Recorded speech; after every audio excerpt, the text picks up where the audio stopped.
आज मैं आपको आरोह पाठ पुस्तक से काव्यखंड में पाठ 5 सहर्ष स्वीकारा है का शेष भाग पढ़ाने जा रही हूँ। पद्यखंड।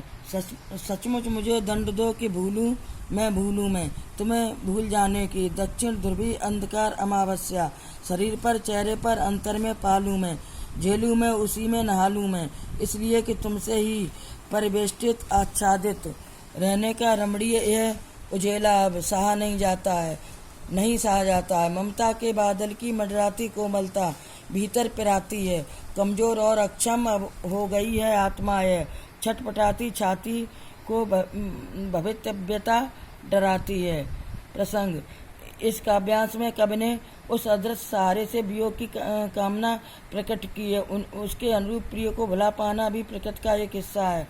व्याख्या। इष्ट के प्रति स्मृत और विस्मृत का भाव होना स्वाभाविक ही है, अतः मैं अपने इष्ट को भुला देना चाहता हूँ। यही नहीं, मैं चाहता हूँ जिस प्रकार दक्षिण ध्रुव पर हमेशा अंधकार और अमावस्या की हालत बनी रहती है, वैसा ही अंधकार में तुम्हारी विस्मृत पर हृदय में अनुभव करूँ। कवि को अपनी इष्ट की स्मृत चंद्रमा की शीतलता की भांति अनुभव होती है, ठीक वैसे ही उसकी विस्मृत में वे घने अंधेरे का आवाज चाहते। अपनी इष्ट को भूल जाने का असर मेरे मुख मेरे शरीर पर भी दिखाई दे। मैं उसकी मधुर स्मृति के अभाव में होने वाले कष्ट को बर्दाश्त करना चाहता हूँ। इस पीड़ा में डूबना चाहता हूँ। जीवन में मोह लगाव की तरह निस्संगता भी जरूरी है। तुम्हारे खो जाने का डर मुझे लगातार आतंकित न करे, अतः मैं तुम्हें स्वेच्छा से भूल जाना चाहता हूँ। तुम धीरे धीरे मेरे हृदय में विलीन हो जाओ। तुम्हारे प्रेम प्रकाश का जो प्रभाव मेरे जीवन पर सर्वत्र विद्यमान है अब असहाय हो चुका, अर्थात मैं अब और लंबे वक्त तक तुम्हारे खो जाने का डर बर्दाश्त नहीं कर सकता। यह ममतामयी व्यवहार जो तुझे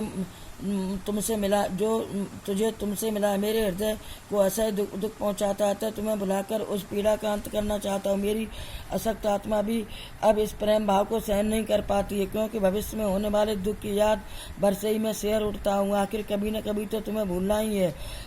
अगला पद्यखंड। सचमुच मुझे दंड दो कि हो जाऊं पाताली अंधेरे की गुहा में, विवरों में, धुएं के बादलों में।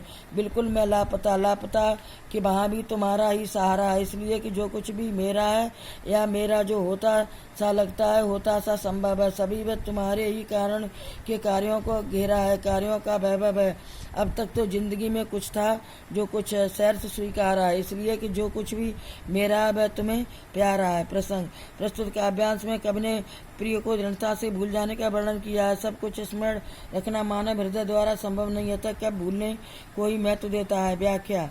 कवि अपनी इष्ट को संबोधित करते हुए कहता है कि मैं असल में ही तुम्हें बुलाना चाहता हूँ। मेरी हार्दिक चाह है कि मैं तुम्हारी विस्मृत रूपी पाताली गुफा में खो जाऊँ।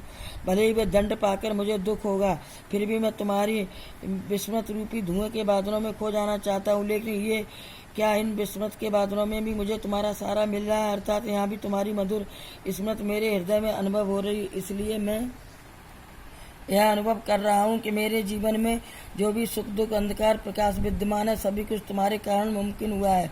इसलिए मैं हर स्थिति को पूरी प्रसन्नता के लिए सहर्ष स्वीकार करता चलता हूँ। बच्चों, पाठ पूरा हुआ। इसी पाठ के प्रश्नोत्तर कल लिखवाएंगे।